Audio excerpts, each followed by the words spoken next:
विक्रमसिंह पाचपुते आहेत सर. काय सांगाल, राज्यामध्ये कायदा सुव्यवस्थेचा प्रश्न निर्माण झालेला आहे. तुमच्याही मतदारसंघामध्ये गुंडशाही आणि दंडशाहीचं प्रकरण वाढलेलं आहे. काय एकूण सांगाल? नाही, ह्याच्यामध्ये समाजात जागृती होणं गरजेचं आहे. कायदा सुव्यवस्था मेंटेन करणं काही एकट्या सरकारची जबाबदारी नसते, ती आपल्या सर्वांची असते आणि ती सर्वांनी नक्कीच त्या पद्धतीने आपण जर कायदा योग्य पद्धतीने पाळला तर ही वेळ येणार नाही.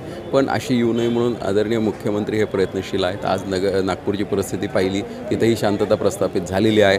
माझ्या मतदारसंघात घटना घडली ही दुर्दैवी होती, पण पोलीस प्रशासनाने एकदम ॲक्शन मोडवरती काम करून अवघ्या 4 दिवसामध्ये खुनी पकडलेले आहेत. आणि मुळात म्हणजे 4 दिवस जरी तपासायला लागले असले तरीसुद्धा ज्यावेळेस त्या गेलेल्या व्यक्तीच्या शवाची ज्यावेळेस हे झाली चाचपणी झाली आणि लक्षात आलं की हे माऊलीचं शव आहे, त्याच्यानंतर अवघ्या काही तासामध्ये ते गुन्हेगार पकडले गेलेले आहेत. नागपूरमध्ये काल दंगल झाली, दोन्ही गटामध्ये दगडफेक झाली, मोठा हिंसाचार झाला. तुम्ही सत्ताधारी आमदार आहात, कसं बघता या प्रकरणात? या झालेली घटना ही दुर्दैवी आहे. अशा घटना घडल्याच नाही पाहिजेत, पण ह्या का घडतात याच्याही खोलापर्यंत आपण गेलं पाहिजे. जर हा मुद्दा औरंग्याचा मुद्दा जर ज्यावेळेस आमचं सभागृह सुरू झालं, अधिवेशनाच्या सुरुवातीला जर एखाद्या व्यक्तीने काढलाच नसता तर ही वेळ आली नसती.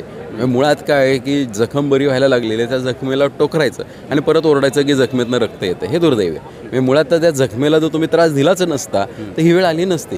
बरोबर. विरोधकांचं असं म्हणणं आहे, जसं जसं महायुतीचं सरकार राज्यामध्ये आलेलं आहे तसं सामाजिक जी धार्मिक कट्टरता आहे ती अधिक वाढलेली आहे. कसं बघताय?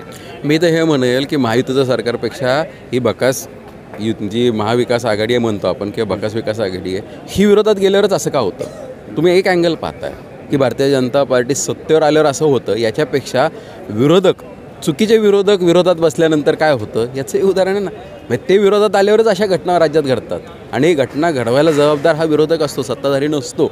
त्यामुळे नक्कीच माझी खात्री आहे की हेच विरोधक हे सगळं घडून आणतात.